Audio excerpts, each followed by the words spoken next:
Anytime we talk, say we go rock, oh. We go all the way, we go all the way. Anytime we talk, say we go. What's up, people, and welcome to another edition of The Buzz from Acirfatv magazine. I'm your host, Sin City, and joining me today, Mr. Magician, Mr. Superstar. We got IcePrince. We got IcePrince Amani in the building. I'm good. Welcome to Dallas. So it's your first time in Dallas, right? Yeah, it's my first time in Dallas. How you feeling? It's been great. It's been awesome. Yeah, it's been great. It's been awesome. Okay. I was trying to say the high points first, but I mean the whole trip, the whole event, the whole show, the whole experience in Dallas was awesome. I liked it. So can I call you Panshak or? Yeah.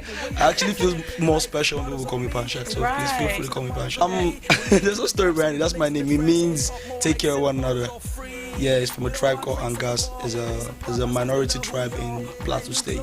That's where I'm from. That's why they know I say I'm a Choc boy. Okay, so you got two singles coming out. Let me see if I can pronounce the first one. Aboki, right? Yeah, you got it right. Okay, so it's pronounced as it's spelled Aboki. Aboki. And what does that mean? It's a word for people that are from the northern part of Nigeria, mostly the Hausas. I'm not Hausa, I'm not Muslim, but people from that area are nicknamed Aboki by most of the other Nigerians and stuff. And Aboki is a word, it means friend in Hausa, so it's a good word, and I'm basically trying to show that I'm from that side of the song. More is a bit of a love song. It's a sad love story. I haven't really done a love song in a long time, so I just thought just pour this emotion out on this one because one girl was trying to go funny on me. Not one girl actually, some girls were trying to go funny on me, so I just put that together. Right now I'm steady recording in the studio. There's a lot of music I'm recording. Normally when I'm doing an album, we try to record to maybe close to 100 songs, and at the end of the day, myself and my label and my management will sit down and pick the best 12 or the best 15 or 16 or whatever number is going to make the album, and then we'll put that together. So right now I'm recording, I'm in the studio firing up. So do you have a favorite song in the album? Not yet, till I'm done recording, until obviously till I make the pick for the album. I can't have a favorite song yet, and I usually don't have favorite songs of mine. Every song I record, every song I do, affects me in different ways. They come from different sides of me. I'm trying to tell different stories in different songs, so they affect me in different ways. I don't really have a favorite song of mine. If you're asking me which one was came from deep inside my soul, it will probably be "Find You" off my Everybody Loves IcePrince album, a song I dedicated to my parents.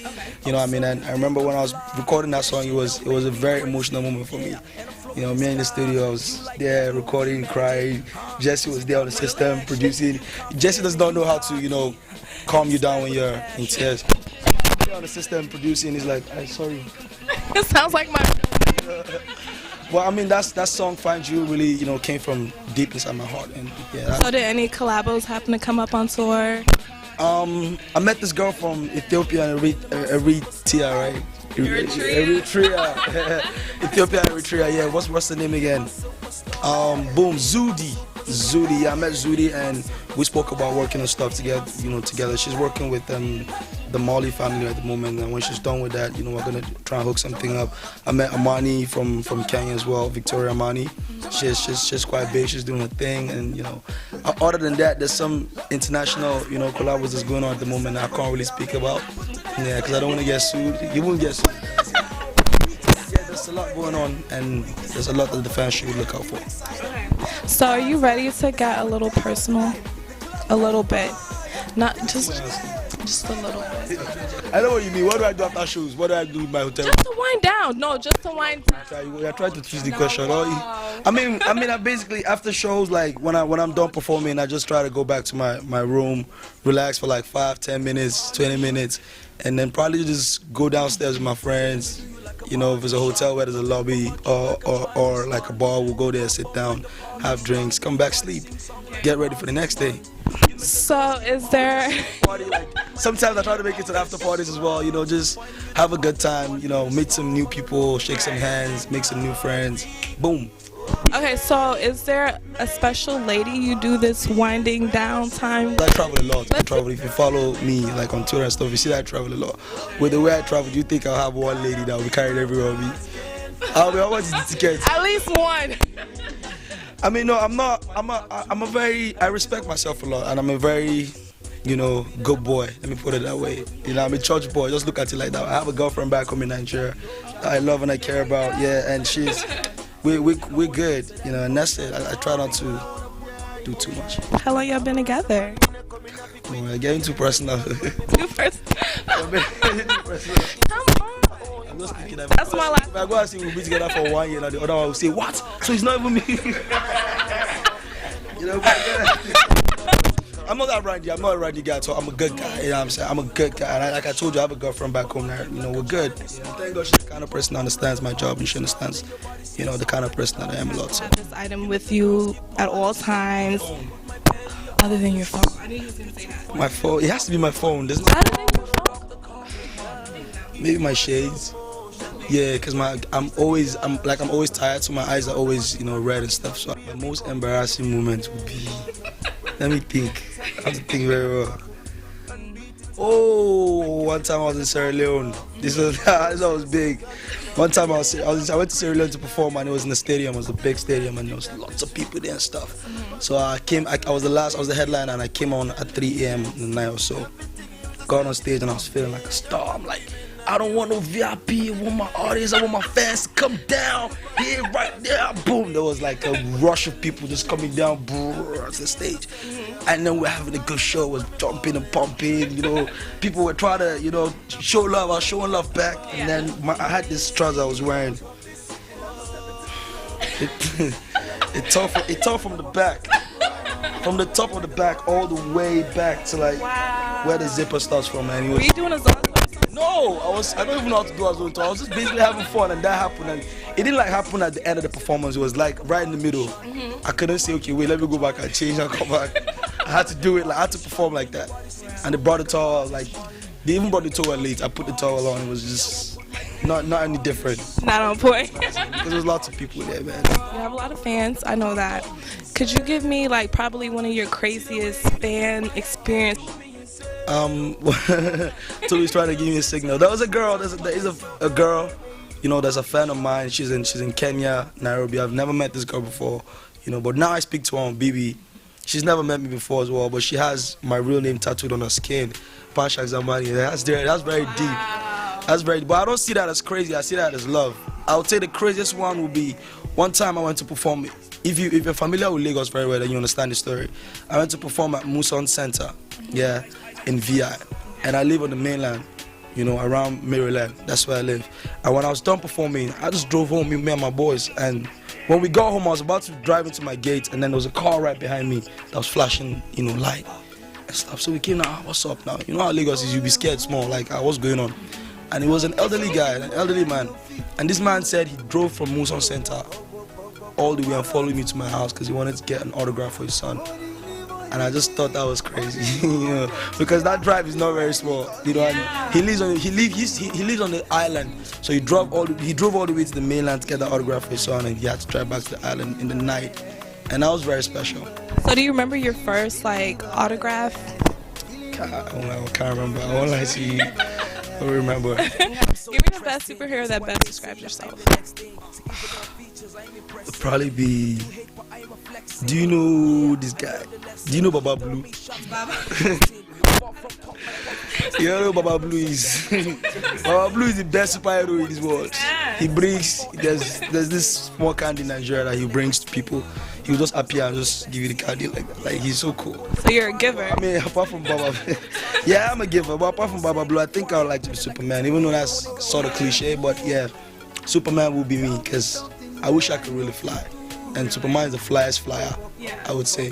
So, best advice that someone has ever given you?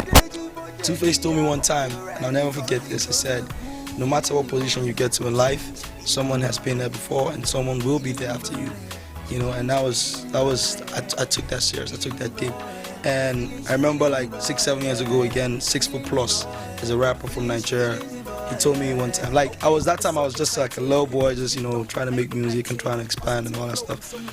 And I was always watching TV, watching them, Rugged Man, Mode 9, The Bunch, and I used to always be like, man, I want to be like this, man, I want to be like that. And Sis Plus to me just said, calm down, man. Who first buy Moto and buy old model? Yeah. So Two-Face would probably have to be one of your inspirations, right? Yes. Do you have any more inspiration? Yes, Emma is one of my top, most inspirations. Matter of fact, he's my mentor, actually. Yeah, and I look up to a lot of people. I try to, open my mind to so many things, and I try to follow and learn from people that have been there before me, and people that have paved the way for us. So out of all your inspirations, whether dead or alive, which one would you probably say you'd probably love to do a collab with? Dead or alive? Yes. Alive, it will be Yvonne Chaka Chaka. I'm a big fan. Like, I'm a big fan from when I was a kid, from when I was growing up. I all that. I got a chance to meet her one time in South Africa, but she had to, travel out of the city that day. But yeah, I would love to do something with Yvonne Chaka Chaka. So, real quick, if you could give advice to the younger generation, those little boys that want to be like IcePrince, just the people that look up to you, what advice would you give them?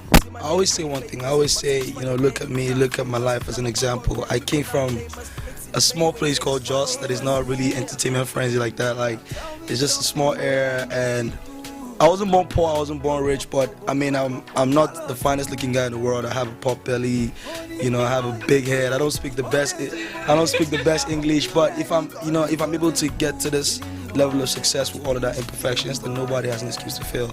And that's what I always like to tell people that look up to me. Just see me as an example. If I can do it, then you don't get excuses here. You can feel you have to do it too. Respect. So Ice, tell them what's next. Like, what can we expect? Aboki, I'm switching the swag. Today's Salah. Eid Mubarak. Yeah, Salah, happy Salah to all my Muslim brothers out there, and I'm in my Aboki swag right now. That's what's next. 28 August, Aboki and more. I'm going to be putting that out, and I'm really excited about it. Like, this is one project I'm really, really excited about. In Dallas, shut it down. Where are we going to next? I'm going to Vegas today. After Vegas, I'll be in New York for a day, and in Lagos, and then back to New York on the 29th, and then Atlanta, and then Houston, and London, and then you don't want to see my calendar. Do you sleep? Sorry. I do. I sleep. Yeah, once in a while. Make sure you sleep. IcePrince Amani in the building. Shout out to Acirfatv magazine. This is The Buzz. I'm in City. And I'm your guest, IcePrince City. Yes, y'all, they call me IcePrince, aka IcePrince Amani from West Africa, Nigeria. And I want to tell you what's very, very important. This is Acirfatv.com. That's what you're checking out. That's truly African. I'm proud of it. I stand behind it. Peace. Tell me something where I know fit do. Yo, my love too. Morning, I hope you're ready, cause it's only